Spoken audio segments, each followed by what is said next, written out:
एक ओंकार सतनाम करता पुरख निर्भव निर्वैर अकाल मूर्त अजूनी सैभं गुर प्रसाद।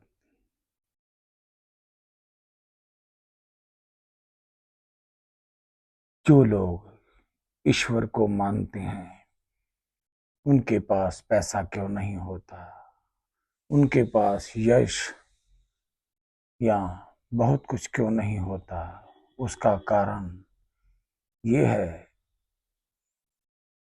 कि वो धर्म के रास्ते पे चलते हैं। और जो लोग उनको धर्म के रास्ते पर चलाते हैं उनके पास ज्यादा पैसा होता है, और जो धर्म पे चलते हैं उनके पास पैसा नहीं होता। आप देखो, जितने भी मंदिर गुरुद्वारे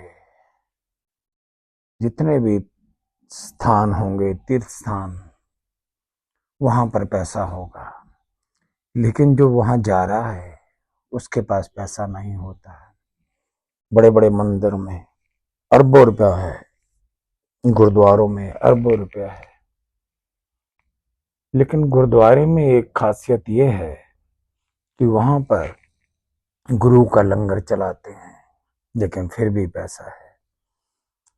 जो गुरु से मांगने आते हैं, जो परमात्मा से मांगने आते हैं, कुछ लोगों के पास ही पैसा होता है।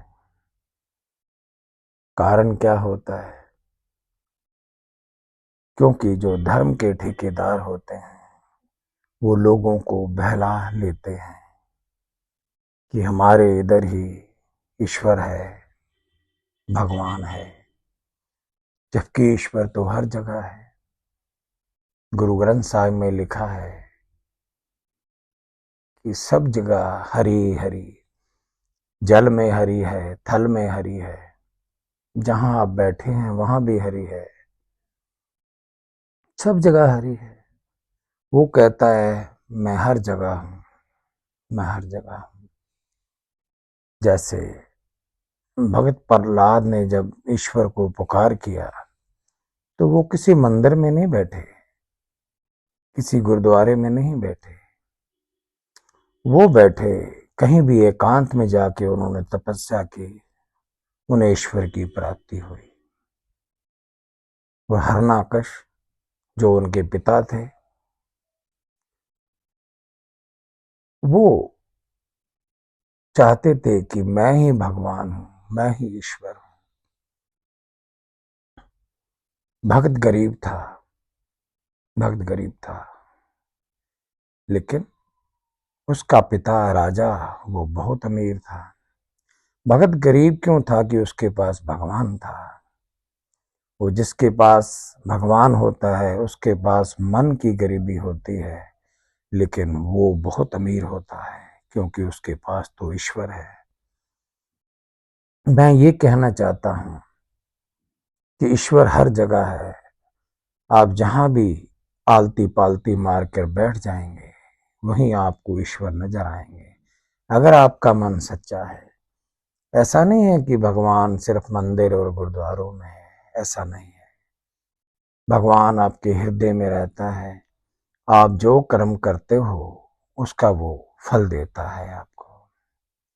अगर आप ध्यान में बैठेंगे आपकी वो भक्ति परवान कर लेगा, क्योंकि वो आपके सच को जान लेगा।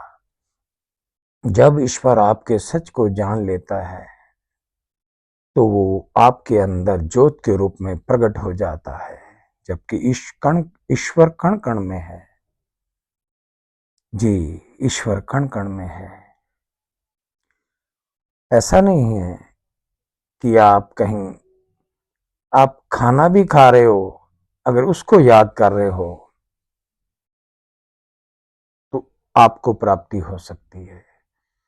आप एकांत में बैठे हैं, इसलिए कहा जाता है जो एकांत में रहता है, कम बोलता है, उसको भगवान की प्राप्ति होती है। आप देख लो, भारत में नहीं कहीं भी देख लो, आप हिंदू धर्म में देख लो, बहुत बड़े बड़े संत हैं, लेकिन आप देखो किन लोगों में शक्तियां हैं? नहीं, शक्तियां नहीं है। शक्ति तो उन लोगों के पास, उन भक्तों के पास होती है, उन संतों के पास होती है जो भगवान को सच्चे मन से प्यार करते हैं। शक्ति पाई नहीं जाती, शक्ति उनको मिलती है जिसको भगवान स्वयं चुनता है, स्वयं चुनता है। जिनको वो प्रकट करना चाहता है वो भगत प्रकट हो जाता है, तो वो संत भी बन सकता है, और बिना संत बने भी भक्ति हो सकती है। धर्म, धर्म है कि किसी को धोखा मत दो, किसी से चालाकी मत करो, सच्चे रास्ते पर चलो, यही धर्म है। बुद्ध राजा थे, लेकिन उन्होंने वो अपना राज छोड़ दिया, सारी माया छोड़ दी। जब उन्होंने भक्ति करनी शुरू की, ईश्वर की उनको प्राप्ति हुई, तो मेरा मानना है कि उनसे अमीर कोई नहीं था, उनसे अमीर कोई नहीं था। वो सब जानते थे कि किस समय ईश्वर का हुक्म उनको आने वाला है, ईश्वर क्या करना चाहता है।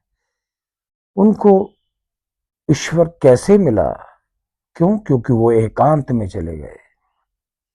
आप जितनी भी भीड़ में जाओगे, बहुत लोग हैं, लाखों, वहां आपको ईश्वर नहीं मिलेगा, नहीं मिलेगा। आपको ईश्वर मिलेगा एकांत में, जैसे हमारे गुरुओं ने भक्ति की, बुद्ध ने भक्ति की, ऐसे ही और देवी देवताओं ने भक्ति की।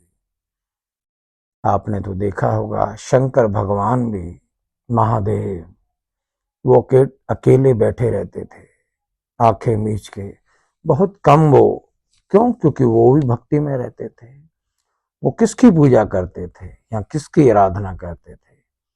वो आराधना करते थे उस राम की, उस सर्वव्यापी राम की, जो अटल है, जो हरि विष्णु में है, जो महादेव में है। उस राम की, उस हरि की पूजा करते थे। तो इसलिए एकांत में ही ईश्वर मिल सकता है। जहां तक कि मैंने सर्च किया है, मेरे मन की बात है, मैंने शास्त्रों में पढ़ा है, अगर आप मंदिरों गुरुद्वारों में जाओगे तो आपके पास पैसा नहीं आएगा जब तक आपके पास एकांत नहीं होगा। वो जिसके पास एकांत होता है उसको भक्ति मिल जाती है।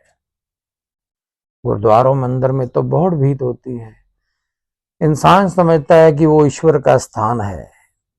ठीक है, ईश्वर का स्थान है, लेकिन ये भी तो बता गया है कि कण कण में ईश्वर है, और अगर कण कण में ईश्वर है तो हर जगह वो है, और हर जगह जब वो है तो उसको वहां क्यों नहीं पुकारते हो?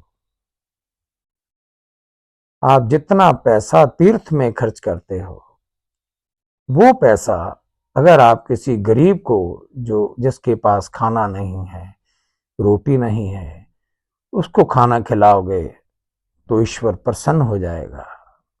इसलिए गुरु नानक देव पातशाह ने लंगर चलाया।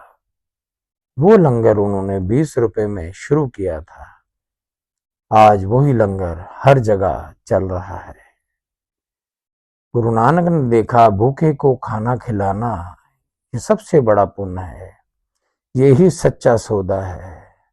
तो इसलिए अगर आपको भगवान की प्राप्ति करनी है तो आपको एकांत ढूंढना पड़ेगा। एकांत जो आपके मन के अंदर है, आपके तन के अंदर है, वो एकांत। ईश्वर कभी भीड़ में नहीं मिलते हैं, कभी नहीं मिलते हैं। और भी आप देवी देवता देखेंगे तो एकांत में ही उनको भक्ति मिली है। जो धर्म के ठेकेदार होते हैं वो अपने पास खींचते हैं अपनी कथा करके। मैं ऐसा नहीं कहूंगा कि सभी गलत हैं, लेकिन वो अपनी तरफ खींचते हैं कि आओ हम तुम्हें भगवान से मिलाएंगे। उसके पास खुद भगवान नहीं है, उसको खुद भगवान की प्राप्ति नहीं है, वो भगवान को क्या मिलाएगा किसी इंसान को? वो क्या मिलाएगा भगवान से किसी इंसान को? वो नहीं मिला सकता, क्योंकि उसके पास भी भगवान नहीं है, उसके पास भी भगवान नहीं है।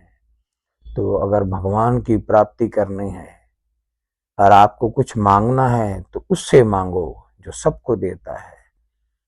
आप किसी संत और बहुत बड़े ज्ञानी के पास जाते हैं, जो ढोंगी है, वो आपको कुछ नहीं दे पाएगा, वो आपसे लेगा, आपका मेहनत किया हुआ वो पैसा लेगा। इसलिए जितने बड़े बड़े मठ होते हैं उनमें बहुत पैसा होता है, आप नोट करो, और आपके पास नहीं है। आप बार बार जाओगे, उसको पैसा दोगे, तो आप ईश्वर को और उन गरीबों को क्यों पैसा नहीं देते हो? जो गरीब, जिसके अंदर ईश्वर है, क्योंकि वो बोलता है मैं कण कण में हूं, मैं तो हर जगह हूं, हर इंसान के अंदर हूं। ऐसा है कि इतना पैसा क्यों आता है इन सब धर्म के ठेकेदारों के पास? क्योंकि ये धर्म को फैलाते हैं, धर्म से धर्म को लड़ाते हैं। ये इंसान के रूप में शैतान है। ये सोचते हैं कि हमारे पास पैसा आ गया तो हमारा जीवन बहुत खुशहाल हो गया। ऐसा नहीं है, उनको सबको भोगना पड़ेगा, क्योंकि 84 तो सभी को काटनी पड़ती है, 84 उनको भी काटनी पड़ेगी। वो भूल जाते हैं अधर्म करते हुए, वो भूल जाते हैं। भगवान कृष्ण ने भी कहा था, ये तेरा अर्जुन चाचा नहीं है, इसको तुझे मारना पड़ेगा। क्यों? क्योंकि ये धर्म पे नहीं है। इसलिए जो धर्म पर नहीं है उसके पास आप मत जाइए। आप उस भगवान को एकांत में तलाश करिए, आपको जरूर मिलेगा। आप दया करो, दान करो, आपको ईश्वर जरूर मिलेगा, जरूर मिलेगा। इसलिए मैं बोल रहा हूं, पैसा उनके पास है जो धर्म को फैलाते हैं, पैसा उनके पास नहीं है जो धर्म पे चलते हैं। धर्म कहाँ है? धर्म आपके अंदर है, आपकी आत्मा में है। तो आप एकांत को ढूंढिए। अगर आपके पास एकांत है तो आपके पास ईश्वर है, आपके पास ईश्वर है तो आपके पास शांति है, सुख है, धन है, सब कुछ है। वो आपको रास्ता दिखाएगा। वो कहता है मैं सब कुछ करता हूं, उस पर विश्वास करो। वो ही सब कुछ करता है, बाकी तो ढोंग चल रहा है इस दुनिया में, ढोंग चल रहा है। आप देख लो, ओवरसीज में जितनी भी कंट्रियां हैं तकरीबन तकरीबन नास्तिक हैं। जो ओवरसीज में चर्च भी बनी हुई हैं वो भी चर्च बंद हो रही हैं, बहुत कम चर्च हैं।